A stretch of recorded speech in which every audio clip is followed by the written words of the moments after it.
You don't say much in rooms full of people.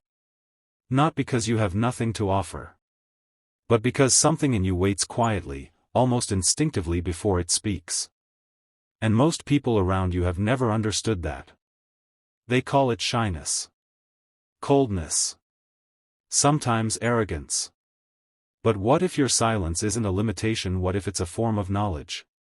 You've been in conversations where you watched someone say too much. Overshare. Over-explain. Fill every pause with noise. And you felt the discomfort of it even if they didn't. You've also been misread for staying quiet. Told you need to speak up more. Assumed to be disengaged. Meanwhile, you had already seen the dynamic clearly, you just chose not to perform your reaction. This creates a particular kind of loneliness. Not the loneliness of being alone.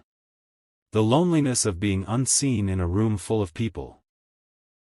And over time, it shapes your identity. You begin to wonder if your quietness is a flaw you need to fix.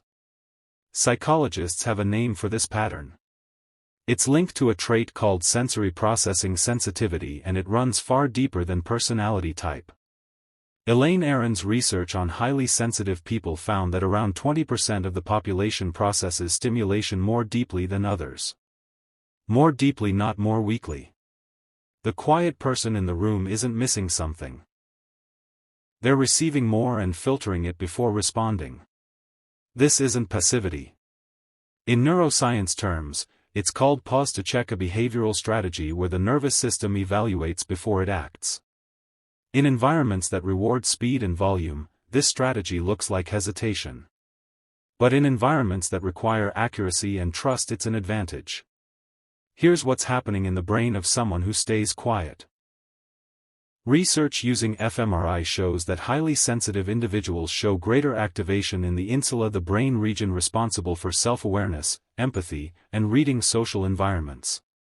Think of the insula as an internal compass.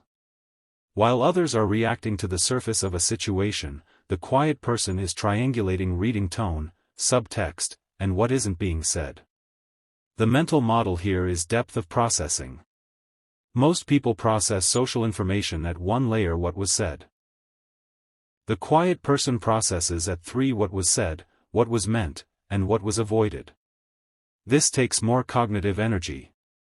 Which is why silence is sometimes less about shyness and more about the brain doing complex, invisible work. Treat your silence as information, not absence. When you stay quiet in a situation, ask yourself what your silence is telling you, not what it looks like to others. The insula registers discomfort before the conscious mind can articulate it.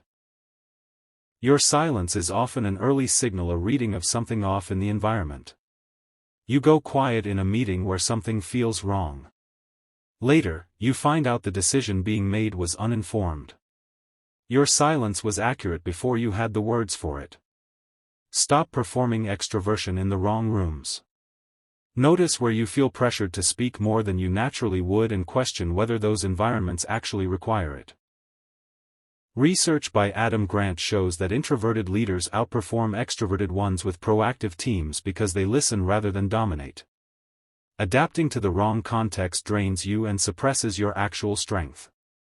You leave a networking event exhausted, having performed a version of yourself that doesn't match how you think. You made 10 shallow connections instead of 2 meaningful ones.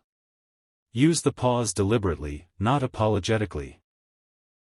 When asked a question, allow yourself to pause before answering without filling it with filler words or apologies. Studies in communication show that deliberate pauses increase perceived authority and trust.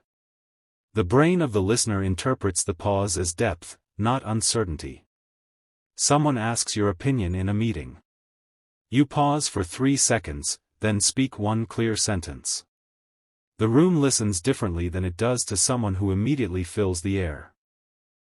Find your depth-compatible environments.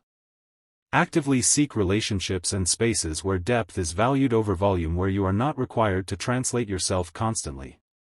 Person-environment fit theory in psychology shows that well-being and performance increase significantly when a person's natural processing style matches their environment. Misfit is exhausting. Fit is energizing. You have one friend with whom silence is comfortable. Conversations go deep quickly. You leave feeling more like yourself. That relationship is not a coincidence, it's a calibration. Here is the model to carry with you. Most people broadcast. Quiet people receive. And in a world full of noise, the ability to receive clearly, deeply, without distortion is rare. Your silence is not the absence of thought. It is thought working at a frequency others rarely access. Trust the pause. Use it deliberately.